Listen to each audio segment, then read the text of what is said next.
Coming to you live from the prestigious A2theK Auditorium is the 2024 A2theKnies.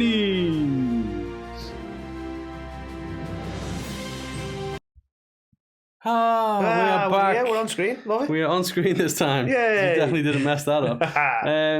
We're back with the A2theKnies. Obviously, a little bit of a change of scenery. Going for a bit of glam, bit of luxury. That's it. Obviously, we're not the kind of guys to actually dress up, so Christmas jumpers will do. Yeah, I should have really done an outfit change. Yeah, tuxedo and all that. Yeah, should have. But yeah, we're back again with our annual end of year awards, Anthony. Very prestigious. Obviously, we've got all these trophies winging their way to the deserving. My bucket list, mate, right, would be somebody actually coming on to accept an award. That's my bucket list thing. Okay. Like, I want to be able to get one of our guests on, just quick 5 minutes. Well, it's funny you should say that, because here is John Cena. How you doing, man? You okay? Yeah. He's in, classic joke. Classic. Yeah, can't see. But yeah, so let's stop chatting shit and let's get on with the awards, shall we? Let's do it. The first award we have got this year is the pay-per-view / premium live event. I mean, I resent the fact that WWE's influenced us so much that it says PLE now as well. Well, this is true. But also, there's like only one AEW entry on there, to be honest. And it features Sting yawning. Old man Carl's going to look at the screen again because I was like, shouldn't there be someone else there next to Sting? And there just isn't. It's interesting, this, really, because... Like, for those who are unfamiliar with audio listeners, so we'll probably have to read them out when we said we've got AEW's Revolution, we've got WrestleMania, whatever number that was, we've got Clash at the Castle, and we've got Backlash in France. Francais. Now, I think you have a bit of affinity for Clash here. Yes, I went to Clash. This is held out to a vote. It's definitely not just chosen by us at random. No, we wouldn't do it that way. That would be corrupt. You know, we're not the Oscars, for fuck's sake. Oh, I know, right? You know, we need Ricky Gervais. So, yeah, I think we'll both be like, "Ooh, Clash deserves it." But you know, for me, Mania is hard to top in it. Let's be honest. Obviously, they're all deserving. They're all here for a reason. They are. They're all Revolution here for a reason. Was the retirement of Sting, the epic tag team match with Darby. You couldn't have a much better send off for Sting. Exactly. His sons and everything are all part of it. So that was obviously great. The rest of the card was good as well. WrestleMania 40. You know, once again, I don't know whether your perception's changed now, because Rumble wasn't that great this year. And you always said Rumble is the one, but I don't know. It's you know what? I need a couple of bad Rumbles to change from that. And don't be wrong, I've had a couple of bad Rumbles when Roman kept fucking winning them, but you know, I don't know. It's still my favourite pay-per-view. Okay. There's no such thing as a bad Rumble. Yes, There's some that are better than others, but all Rumbles are good. Okay. But yeah, WrestleMania 40. It's like your pizza and pay-per-views. You know, it's still, at the end of the day, even a bad pizza is still pizza, you know? Okay. Clash at the Castle. Obviously, I got to witness that live. It also broke my little heart. I mean, actually, yeah, you've got a bit of hate for that as well, haven't you? I do hate how it ended, but the actual, you know, pay-per-view itself was pretty epic, to be fair. And, you know, we'll come on to the France crowd in a minute. But anyone who was there in Glasgow knows we were pretty fucking loud, to be honest. I think that they're just making this up, like saying France are better. Bullshit. The Scots were where it was at, that's all I'm saying. Nah, France aren't better. We are the king of crowds. Trick face. And then obviously Backlash France. Again, the crowd just absolutely made it similar to when they went to Puerto Rico for Backlash, actually. So Backlash is just the place for noisy fans. Yeah, clearly. I guess so. Yeah. Don't give them ideas, or we'll end up with a pay-per-view called Noisy Fans, because you know what they're like. Great balls of noisy fans. That doesn't sound right. So there can only be one winner though, Anthony, and the winner of the A2theKnies for PPV / PLE of the I was gonna keep extending this is of course WrestleMania 40. I mean, unfortunately, you know what? Also deserving, but you can't compare, can you? It's a culmination of such a long-term story for Cody and for WWE as a whole. And you know what? I think you likened it to Endgame. Yeah, 100%. 100%. This wasn't just a pay-per-view or premium live event. This was like a moment that this is like a This is a thing that will go down in the history. Yeah. You talk about the moon landing, and then this. Don't be a dick. You've got like You've got Hogan slamming Andre. You know, that's like, it's a moment. It's up there forever. To be fair, And the stuff that went down here. No, you're right. Like it's hard when you sort of hear in the now, but you're right. This is probably one of the moments that will be looked on. Like you'll see the replays of that, and it'll be like, oh, it's an iconic wrestling moment, just like the Andre thing. Yeah. So I think you're right. The only shit stain on it was the ASMR. Was that? It was the Uso versus Uso match, but we won't talk about that. Other than that, no, that was a great match. The rest of the card etc. was fantastic. So yes, well done to WrestleMania 40. Next on the list, we have the Shockmaster Award for Botch. I do love the old Botch of the year.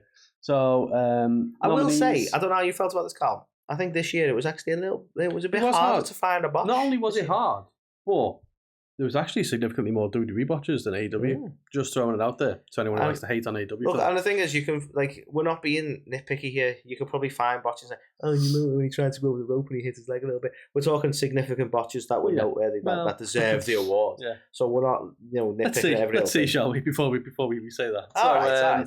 For anyone who's listening to this, we've got the time when Daddy asked himself, friend of the show, we love you, Billy, hit the fame asser on Bear. Whatever he's called, Bear Bronze, what's he called? Bear Boulder, something like that. That guy Bear Boulder hit the fame asser on him, and the guy stood up and then just basically did a backflip and jumped out of the ring. I mean, that's up there, isn't it? That was pretty bad. Yep. We have the Money in the Bank match between Seth Rollins and Damian Priest, where Damian Priest just forgot to kick out, and the referee was like, wasn't it in the same match where he got stuck in the ropes as well? That was Clash. Or was it Clash? Apologies. Yeah. So he had a couple. Damien. He has had a couple of minutes this year. Yeah. But yeah, forgetting to kick out is not ideal. Forgetting to kick out is a key one. We have got Tonga Loa trying to hit Kevin Owens with a low blow and basically punching his own brother in the face. I don't know how you can box that. I can't hope that one wins. That was so good. And then from another AEW side, the decision to show the footage from All In on TV. Yeah, I think that could be considered a massive fucking botch. Yeah. So, as Anthony said, it was tougher to find this year. So, you may be saying, well, that's not really a botch, but... And again, going back to the point, they've got to at least be amusing.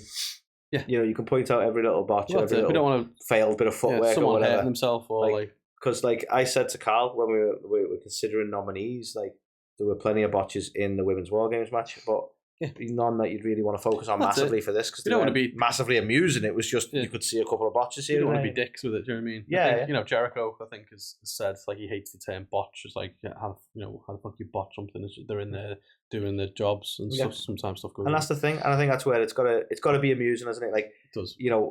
I like to think with stuff like this, maybe not the last one, but they'll look back and chuckle as well. Yeah. Do you know what I mean? And that's the point, isn't it? It's a botch of oh, wasn't that amusing? I mean, all right, maybe Tama Tonga won't find it as amusing as Tonga Loa does. But I feel like there's going to be some laughter about that. There were so many we could have put. You could have just done 4 Tama Tonga ones, Tonga Loa ones, to be fair. Yeah, when he debuted and stayed under the ring. Exactly, yeah. And the referee's like, you meant to pull out of the ring. But yeah, so the winner of the A2theK, the Shockmaster Award for Botch of the Year, goes to Damian Priest's not kicking out at Money in the Bank. Quality. Just because it was and again, I know he'll feel shit about it and stuff. I don't know what the miscommunication was here, but... He'll feel shit about it. Maybe he still does a little bit right now, but that's one that you look back on it. This guy's going to have he is having a great career. He's going to have a hell of a career. And I like to think it's going to be one of the things he can look back on and go, you know what? Okay, well, exactly. One of them moments. So I don't know what happened here, but he could have lost his belt. But this epitomises Shockmaster, doesn't it? Because we've had interactions with old Fred on socials, and he can look back and chuckle at the Shockmaster botch, and that's kind of the spirit of this, isn't it? Yeah, Fred's sound, isn't he? And obviously, as you said, we're not doing it to be mean, just having a bit of fun. Yeah. So the next category, we have got the Roddy Piper Award for Talker of the Year, Anthony. The nominees. Talker of the Year. The nominees: CM Punk, MJF, The Rock, and Drew. I mean, shout out to The Rock in 2024 being that's mad. Just to be fair. So involved in not shout out to you've managed to make it to our awards. I don't think that's really going to hit his thing. Well, being as involved in wrestling as he was in 2024, man, and he's still. You know what? I was so shocked of how involved he got himself and how well he performed. In all fairness, this is not the Shockmaster Award, we just did that one. Oh, shock. Okay. I kid, of course. But yeah, Talk of the Year is an award close to my heart. Obviously, we are honouring the late Roddy Piper with the name of it. But yeah, you've said some things about CM Punk over time and his here's the thing. abilities. Punk he's a great talker, right? However, and this is going to be the mean bit, right? In terms of Talker of the Year, I don't think he deserves it this year because it's sort of formulaic at this point. And I never thought this is the pipe bomb guy, but it is very formulaic, isn't it? Yeah. I'm better than you. I don't like you. You're shit. I've got a wife at home. Give me some muffins. It's the same shit. And I don't really think there's been anything particularly unique about his performance this year, other than obviously the shock of him coming back to WWE and all that shit. Yeah. He's worked great with Drew, but out of the two of them, you give it to Drew. So fantastic feud. He's killing it in WWE. Is he the Talker of the Year? No, in my opinion. MJF obviously came back. You done? I'm sorry. MJF obviously came back and he's done a couple of promos. A couple of them were decent, but I feel like he's not the same level as he has been. Not where he was last year. He's been an award winner, hasn't he? He didn't win it last year. Paul Heyman won it last year. He won it the year before. Ledge. But you can't win it every year, and this doesn't mean that all of these people are obviously great talkers. MJF is still a great talker. Has this been his year? Nah. Exactly. The Rock is just a legend, isn't he? Like he's come back, and from a catchphrase perspective, Cody Crybabies and stuff like that, Rock concerts and everything he's done. I mean, the only cringe bit again, and I want to go back to it because it's still it should be up there in terms. Can you botch a back and forth? But the whole you can hold mine if I can hold yours was just fucking awkward. I know that was Cody's line, but the fact they were both engaged in that weird little handoff of belts and the "don't you ever break my heart together" or whatever the fuck. I'm like, I still don't really know what that was meant to be. No, that was odd. It hasn't all been gold, but he's had 2024 fucking the year of the final boss man. Okay. And lastly, Drew McIntyre, as you said, CM Punk regarded as one of the best talkers in the game. I think Drew not only held his own, but probably bested him in quite a few. Drew not only held his own on screen, but he is a fucking menace on socials. And I know that's not what this is about, but he is an absolute menace. Well, yeah, from his typing it out, but then also the videos he records himself on his TikTok and stuff like that are all savage. So I think that all culminates into this character work and this feud. And I personally think he should win it. But you know what? I'm not the one who decides, Carl. The public are the ones who decide, probably. Let's see who the public chose for the Roddy Piper Award of Talker of the Year. It goes to Drew McIntyre. Look at that. The public chose well. The public did. Yes, they did. You sexy Scottish man. I think Drew absolutely killed it this year on the microphone. As you said, he, not many people can go toe-to-toe with Punk, let alone just wipe the floor with him, and he did on several occasions. So That he did. A lot of awards to go, so we'll... I'm sorry. I'm so sorry. But it's winter and winter's coming and all that shit. So I've got a cold. Let it go. Okay, the next award we have Babyface of the Year. The nominees we have Jey Uso. I'm not calling the main event Jey Uso. We have Jey Uso. We have Cody Rhodes. We have Randy Orton, and we have Sami Zayn. I'm not sure why Cody's in here. I'm really not. Just because you hate the guy. Just because you hate the guy. See Babyface? We'll put it this way, but did you have a term for somebody who's just when we went to WWE Live, my kiddo, how excited was he to see Cody Rhodes? Okay, I'll take your point on that. He's the John Cena, isn't he? And he'll develop some taste. Okay, I'm sorry. No, I do take your point on that, right? But it's interesting you mentioned going to see it live because that is probably what actually convinced me that Jey is over. He is so over. And I would go as far as saying that I kind of expect the public to pick him for Babyface of the Year because he was so over and he's doing so well. I still resent the nickname main event, especially when they're keeping him in the mid-card. It just pisses me off. Yeah. But and you know what? And I know this isn't what it's about, but it was so endearing to see how he is with the crowd. Because we saw him interacting with the young fans, and I think he gave one of them his sunglasses. And he didn't make one of them insult Bronson Reed. I think so. Yeah, but the whole thing. To be fair, Bronson Reed was working with the crowd really well as well. Such a good. The live event was just really good fun. It's been a long time since I've been to one. It was just so fucking good. It was epic. But and that's a great point you've made about live events as well, because we saw Randy, didn't we? And fucking hell, he did he was there for fucking ages. Oh yeah, just going around every fan and stuff like that, and everyone. And he was probably I felt there was a different distinction for Randy. Because everyone was like, "Oh my God, it's Randy Orton," and that was like, "Whoa, okay." Yeah, he's gone from legend killer to legend. Yeah, he definitely has. And then Sami Zayn is just, you know what I mean? He's been a babyface now since basically for over a year, and he's done a good job. He just dethroned Gunther for the IC title. He's just boss, isn't he? Yeah, no, he's solid way. But the winner, as voted for by the public, is Yes. Jey Uso. I was hoping it was. I never thought, right? Honestly, I know, I'm shocked. I'm as shocked as you. Someone clip it. Someone go back and find whenever we've been speaking about Jey Uso this past year and this man's reaction and splice it together with yes when he wins Babyface of the Year. Do you know what, right? As sad as this is, mate, I think he won you over with all them kids, didn't he, in that live event? Like, being a dad, right? And seeing like how much the I don't know, it's I don't think it's any coincidence that like Cody, Randy, and Jay are all parents, and they all have that sort of awareness of the younger fans and that interaction with the younger fans. Because as much as I joke about Cody, and as much as I'm not a fan of the character, and I do think he needs to be a heel, like he is incredibly grateful to be in the business, and he's incredibly thoughtful to his younger audience. And like I totally, as much as I was joking before, I totally get why your son absolutely loves Cody. Do you know what I mean? Yeah.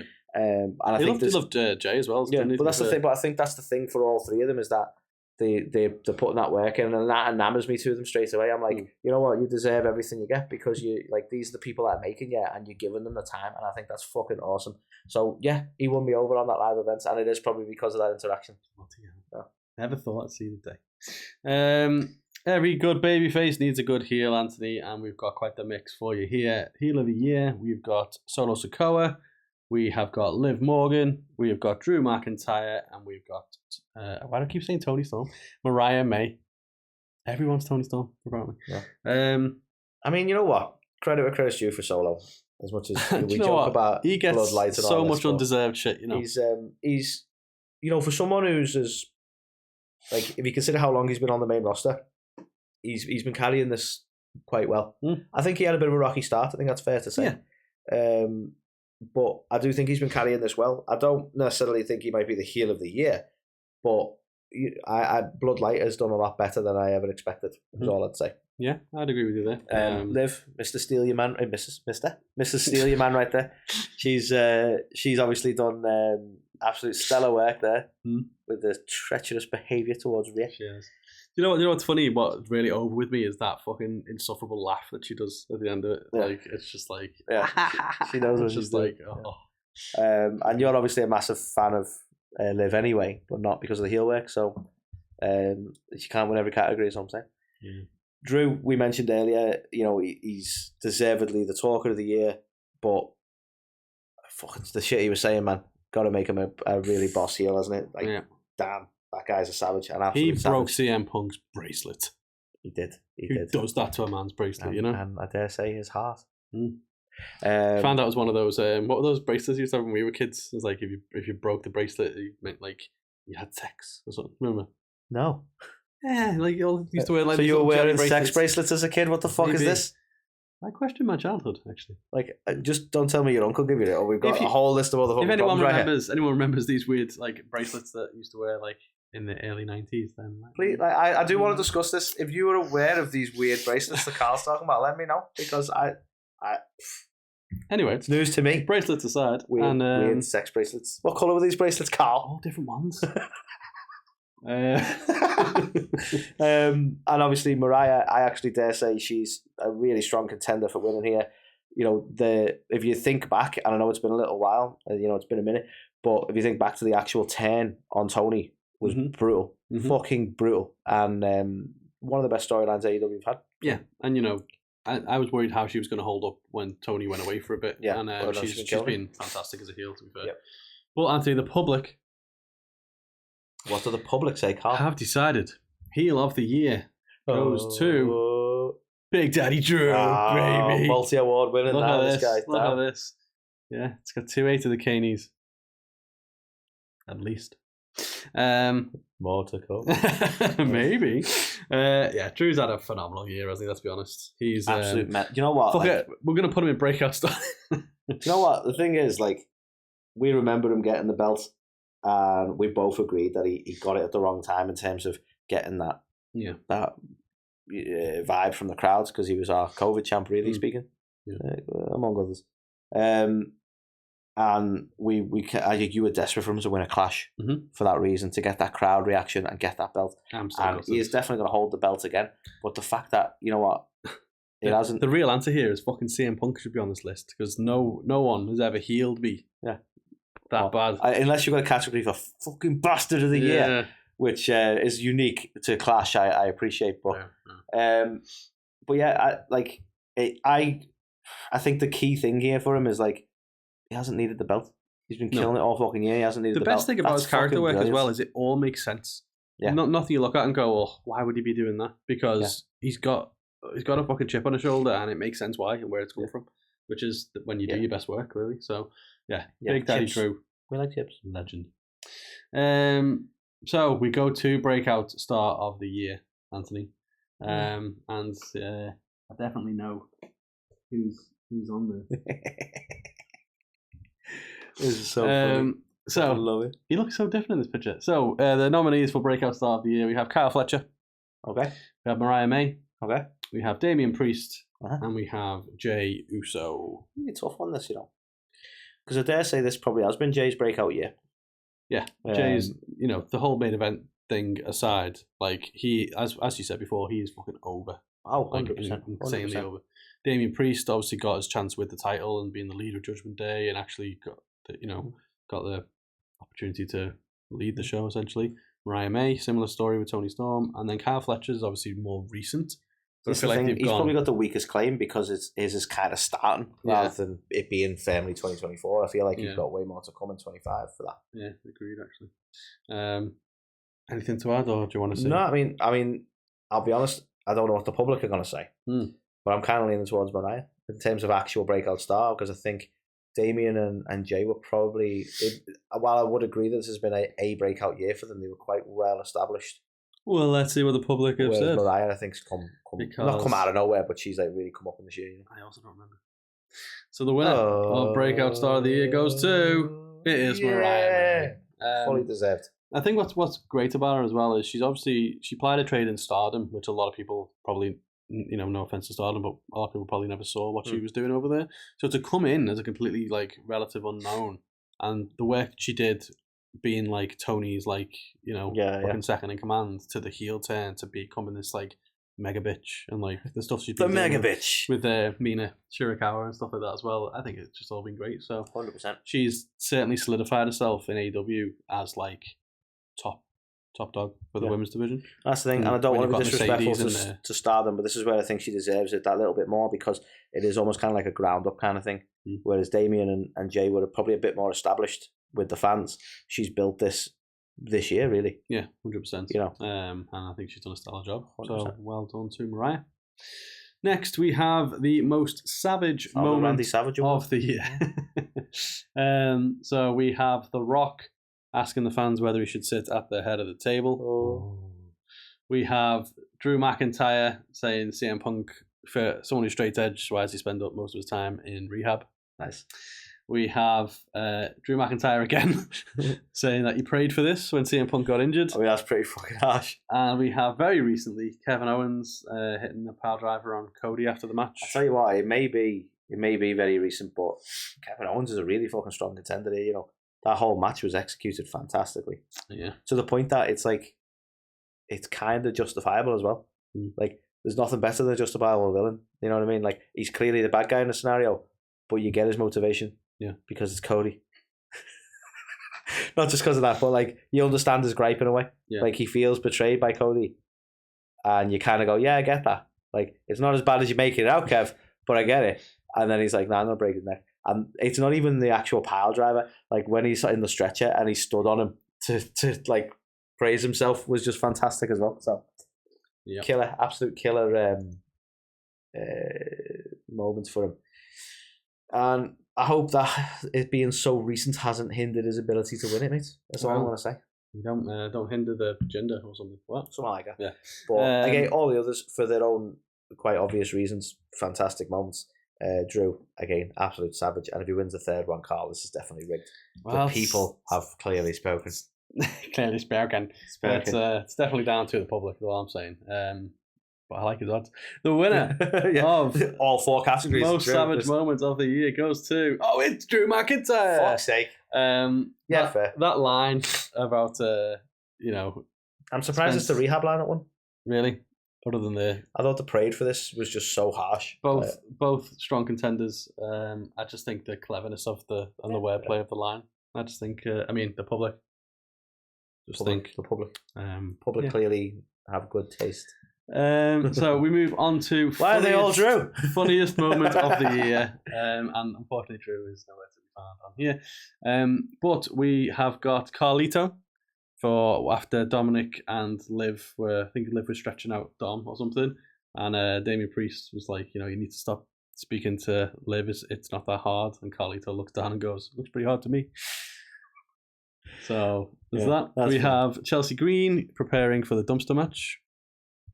I mean, Chelsea Green, she had to be on funniest moment of the year. She's been killing it. Yeah. And we have Jay Uso. To be fair, quality moment. When he just liked it out of the ring with the white six. Was that, and the promo after as well, wasn't it? Or the backstage interview after. He's like, they can have the Fireflies and I want none of that. Exactly. Yeah, that's fucking funny to be fair. And lastly, we got Rhea Ripley when talking about Dom, saying he's used to not being able to go far enough. Savage. So that could be savage, to be fair. It could be a savage moment, that. Could. So, the winner, funniest moment of the year, goes to Carlito, because he's a legend. A fellow Carl. The public have spoken. 100%.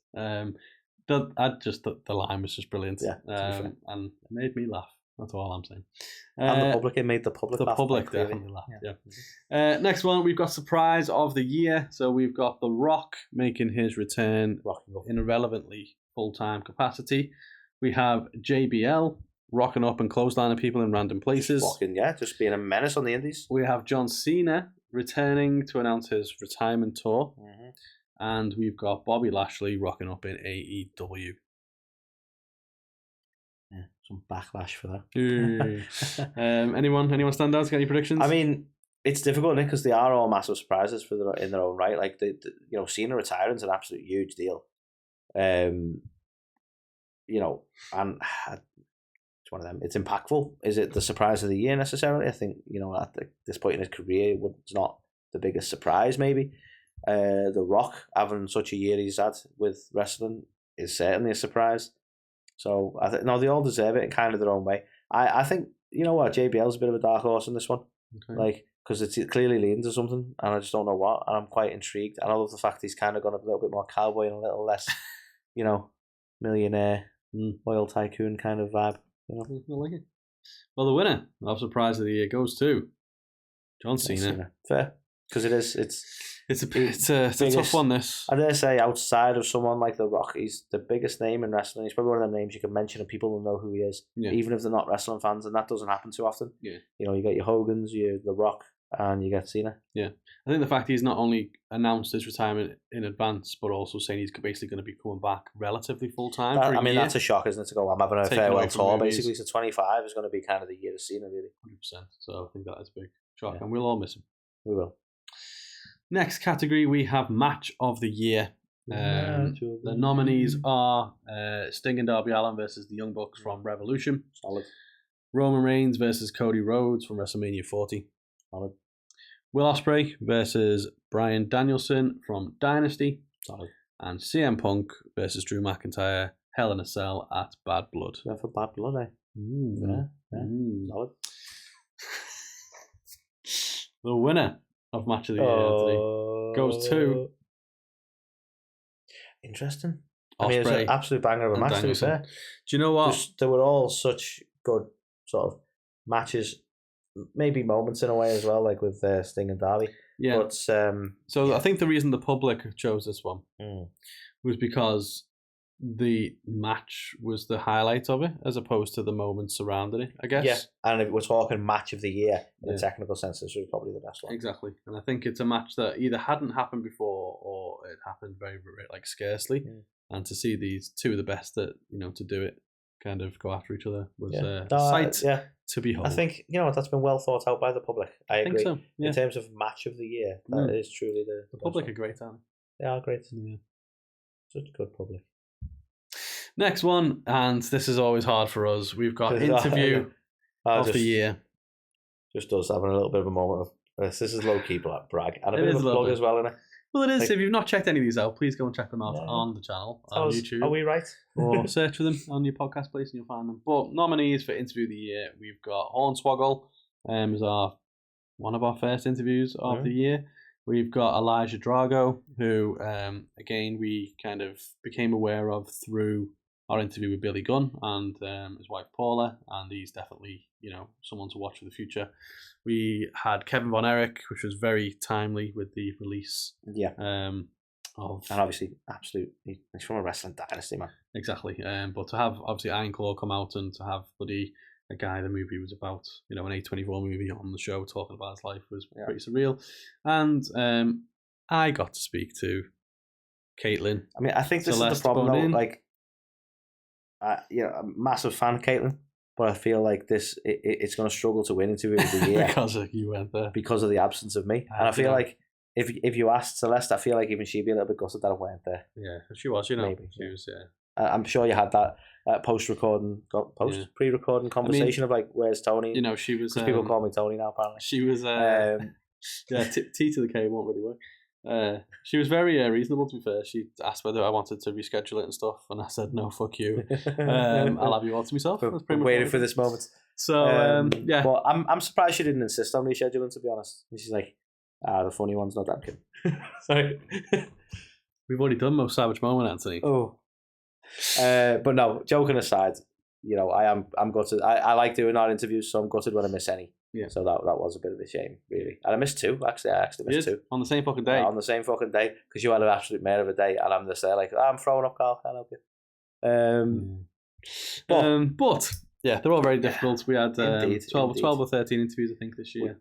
You know me as well, I always have like an affinity for your rising stars, so Elijah has a special place there, because we've been lucky enough to interview people who have like gone from strength to strength, and we were sort of part of that early thing of it, and I feel like that's what we've got with Elijah, similar to what we had with Ladybird and the like.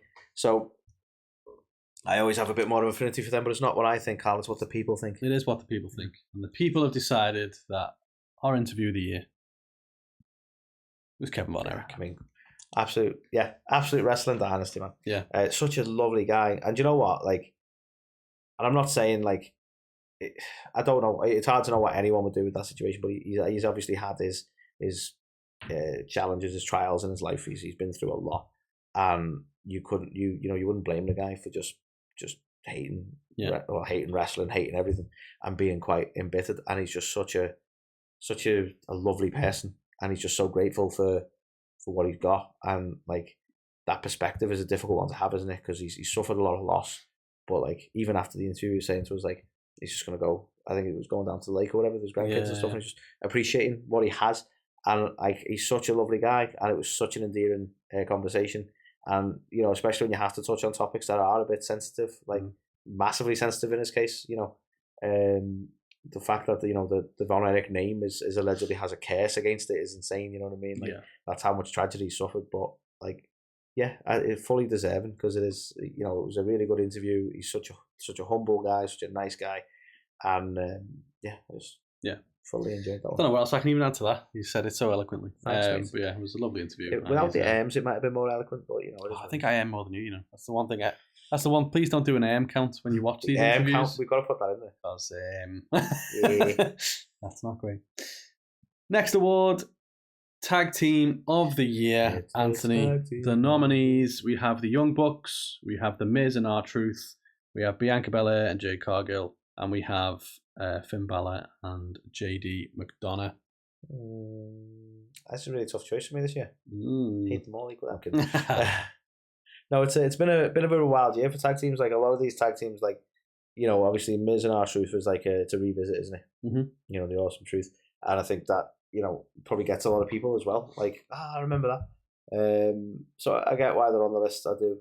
The Young Bucks, controversial, isn't it? They've been playing the heel, so team of the year. They're a solid team, and if that's what you're purely going on, I think a lot of the public might actually be like, no, they're not fucking team of the year because we hate them right now. Maybe. But it is what it is. A most questionable one on your list there, mate, to be honest, is Finn and JD, because that just feels, I know they're all part of Judgment Day or Street Trash, whatever the fuck they call themselves, but it does feel a little bit slapped together. It's like, we're both Irish. Like, pretty much. I wonder who put them together. You know what Triple H I wonder likes who put to them do. together. You know what he likes to do. So that, I mean, obviously they are tag champs. You can't deny that they are a team. I feel that the pairings is still a little bit odd. Not odd, like it's not that they don't work well together. It just doesn't feel as cohesive as maybe a tag team should. Okay. Well, let's see what the public thinks, shall we? Because winners of Tag Team of the Year goes to Bianca Belair and Jade Cargill. And you might notice that deliberately didn't say nothing about these two. Yeah. Is that because you knew? No, I know they've had the sort of, they have the people who don't like them, and that's largely because they don't like Jade. Yeah. Not that they don't like her, they're like, oh, Bianca's carrying it, or she's not ready, she's green, this, that, and next thing. But to me, she was obviously a bankable star. I think this is the bit that is frustrating, because she's a bankable star, and throwing her into NXT or developmental and having her not as prevalent on screen defeats the point of the money they paid to get it. Yeah. So you go, well, what do? You pair her with someone who's a fucking hell of an athlete who can help make her look good. And I'm not saying the aim of it is to make Jade look good, but you can kind of see it in the matches. Bianca's a fucking gymnast, and you can see the execution of what she's doing. And they were a great tag team. They obviously get along really well together. They got a lot of charisma, and I think it really works for Jade's formative years. And let's be honest, up until the injury or whatever's going on, you're just waiting for the heel turn and for Jade to fucking actually body it. You know what I mean? Like, to be fair as well, I feel like a lot of the plaudits do go to like Bianca for helping Jade and blah blah blah. I think Jade was great for Bianca, because where does she go from being the champ? This is the thing. If she's got to drop down, we've been saying for ages, like, her gimmick was tired. Like, coming out, throwing the hair and dancing. And all. It was like... I think that's the problem, because they wanted her to be like their female Cena. Yeah, which makes sense, But they forget how frustrated people got with Cena, and that kind of happened a bit quick with Bianca as well. Yeah. So I think this change-up was absolutely necessary. I think it was a way to not only impart her experience on Jade and help her develop, but also to push Bianca into a situation that allowed her to still be a babyface, but do something a bit different. Yeah, and kind of stretch your legs a bit almost. Yeah, exactly. But yeah, well deserved. Obviously, they've won the women's tag team titles. And stuff as well this year, so we just need to see where it goes now with Jade being out of commission for a bit. Yeah, so let's watch this space, shall we? I mean, are you sorry? I know it's not what it's about, but you never know. They might even go with the heel turn. It might be Bianca to turn on it. Maybe. Sorry, maybe. Anyway, let's crack on. I think this is our. Is it our female wrestler of the year? It might be. Oh no, I was going to say it's our second to last award, but it's not. So it's female wrestler of the year, and the nominees are: we have Mariah May, we have Rhea Ripley, we have Tiffany Stratton, and we have Liv Morgan. It's tough, you know. It is tough. Very tough. I mean, I've been giving Mariah the plaudits, if you will, throughout this whole episode. She's been absolutely killing it this year. But similarly, Tiffy, Miss Money in the Bank. Like, I feel like next year might be her year. She's going to cash in. There's going to be a lot going on. But she's had a hell of a year this year. Rhea and Liv. Kind of a pair, aren't they? Yeah. They've elevated each other. They have. And Rhea's had a couple of injuries, though. True. But all very, very deserving choices. But let's see what the public have to say. Well, Anthony, the public probably have decided. Not that I know who the public are. That Liv Morgan. Oh, would you look at that? Is she female wrestler? Would you look at that? The what are the odds? Liv Morgan. What are the odds? No, joking aside, though, like. And a lot of people were sort of dogging her straight away the minute she got the belt. You know what I mean? And we're like, oh, no, she's not a great wrestler. It's not going to work, this, that, and the next thing. And I think she's been proving people wrong, left and right. So, yeah, 100%. Yeah. It's interesting that her and Mariah were both up for heel of the year before as well. I think what she's done in transitioning from, who she was to the stuff with Dom and the Judgment Day, and kind of, even though she didn't really defend a title all that much, she was always prevalent on screen, always involved. I think that's the thing as well, is like, because I've seen people, and on the internet you can find people saying anything about anything really, but I've seen a lot of people saying about that, like the title defense side of things, where you go, well, it works for Roman. You don't have to constantly defend your belt. Oh, exactly. As long as you do the work around it. Like, Roman's character work was very much like, I don't have to fucking face you kind of thing. And that he sold the reason he weren't having the matches. And similarly, she's being that heel that you sell the reason that she's not doing it. Yeah. So it's and she's putting in the work on screen to still be that character. So agreed. So yeah, well Damn deserved right. for Liv. So that takes us to Male Wrestler of the Year. Nominees are Drew McIntyre, Cody Rhodes, Will Ospreay, and Jon Moxley. Yep. I think is Drew going to win this again, Carl? I can't. Is Drew going to win this again, Carl? I can't possibly I know say. you can't say what the public are going to say, but I feel like Drew's going to win this again. And this is just a weird landslide for an award thing. But obviously, shout out to Mox, who, as much as I said when we were doing our World's End predictions, it runs the risk of getting a little bit stale because, like, what are they actually doing? You know, having that switch up from the Blackpool Combat Club to the Death Riders, that betrayal of Daniel Bryanson. I said it wrong deliberately, all right? Bryan Danielson, and the potential for like shaking things up in AEW, which a lot of people feel like is needed.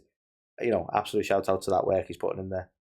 Will Ospreay, in a technical sense, more than anything, is truly the wrestler of the year in that sense. You know, Cody's there; he's got a belt.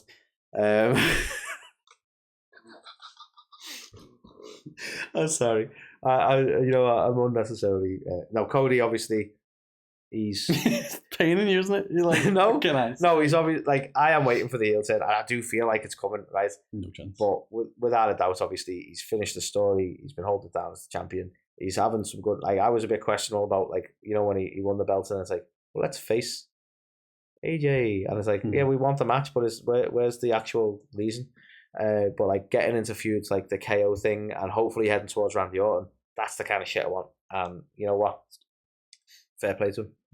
He's deserving of being a champ. He is a world champ. And Drew is an absolute fucking Scottish menace. And we've said enough about Drew, so I don't need to add much more to that. Well, let's see what the public thinks. I think I know what the public think. Because they would you look at that? 700 awards. Would you look at that? This is good job we don't actually do fucking trophies. This is for postage would be fucking nightmare. Well, it's easier, isn't it? I was thinking of saving on the postage. It all just goes to one parcel. We'll have to batter them. It is Drew McIntyre. Got it, because Scottish. It was a shit job. Let's go back over. I honestly don't think anyone can dispute this or argue with it. He is the standout of the year. To be honest, my love for the man aside, you know, the whole rest. Because you're like, he's the talker of the year, he's the wrestler of the year. I get it. Heel of the year. Okay, I won't say anymore. He's the best. Love you. Which takes us to the final one. We've got promotion of the year nominees: WWE, AEW, TNA, and Progress. You know what? No offense to AEW, but WWE and what they've been doing this year, TNA and their work with WWE and the change ups that they've been doing, absolutely killing it this year. Progress. I mean, we've been lucky enough to speak to Lee earlier. You'll catch that episode probably on our links at this point. I think this is coming out afterwards, maybe. Yeah. But Lee McAteer, who owns Progress, or co-owns, should I say, no disrespect to his partners. We were lucky enough to have a talk with him and get a bit more of an in-depth understanding of what Progress have achieved and what they're looking to achieve. And you know what, for the British wrestling scene, an absolute, win, and so deserving as well. So it's one of them where I think, as much as I'm not trying to shit on AEW, it's a tough year for this category, and I'm not sure who's going to take it. Well, the winner, promotion of the year, is of course has to be the big dog. I mean, WWE. The big dog influences the other dogs. Let's be honest. Oh yeah, they've just signed a $6 billion or $4 billion bloody network. Netflix. 2 billion, 1 billion. Yeah, I don't know. $1 billion worth of Netflix deal. Dollar. That WrestleMania 40 was just immense. Yep. I mean, we joke about Triple H's OCD and categorizing everything, but beyond that, he's not being perfect. He's having a solid year, but generally, yeah. And I think the production value as well, like some of the vignettes and stuff that we've had, and like things hyping up shows and stuff like that. Like it feels more premium than it's ever felt. I think like it is like a big deal. Yeah. I mean, both of us are massively hyped to see like Raw on Netflix to the point that like even more so than anything else. Weirdly, isn't it? Yeah, like that's what we want. That's what we want. And they've announced basically 2 WrestleMania caliber matches. Essentially, you got Roman versus Solo for the Ula Fala. So Rock's probably going to show up there. Yeah. Cena's going to be on. You've got CM Punk versus Seth Rollins, which is the match I thought we'd be getting at WrestleMania, so that surprises me. Makes me think we might be getting Punk versus Gunther at WrestleMania. Interesting. I don't want that. Nah. But yeah, WWE just whole other level at the moment, isn't it? So congratulations to them. And that was it, our 2024 end of year awards. Which is just basically Carl just talking about how much he loves Drew. This is the I Love Drew Awards by Well, Carl. I'll tell you what, am I being biased? You let us know. Let us know in the comments. If you're listening to this, go on our socials. This post will be out there. Comment on it and be like, Carl, stop, loving Drew. I'm worried about next year when you go most savage moments of the year and all the options are Drew. And funniest moments of the year and all the options are Drew. And we don't have any fucking choice. I'm worried about next year. There's this whole year. Did you see the vignette on Raw yesterday? No. It looks like Penta's coming. He could be a whole game changer, couldn't he? No. Okay. He'll join the LWO. God. We will see. But yeah, we'd love to know your thoughts on our award winners. Let us know who you would have picked for each of the categories. And yeah, if you are watching this, when's this coming out? If it's come out after Christmas, then we hope you had a lovely Christmas. I hope you have a great new year. If it comes out before Christmas, then just ignore what Carl said. Yeah, the same, I guess, but have a great one. And also be on the lookout for our big fat quiz of the year because we're just so we can embarrass ourselves and we consider ourselves wrestling fans and can't answer a single question. If you've watched this and got all the way to the end and gone, God, those guys know nothing about wrestling. Wait till you see our quiz. You wait. So yeah, with that said, Merry Christmas, Happy New Year, and we'll catch you on the next one.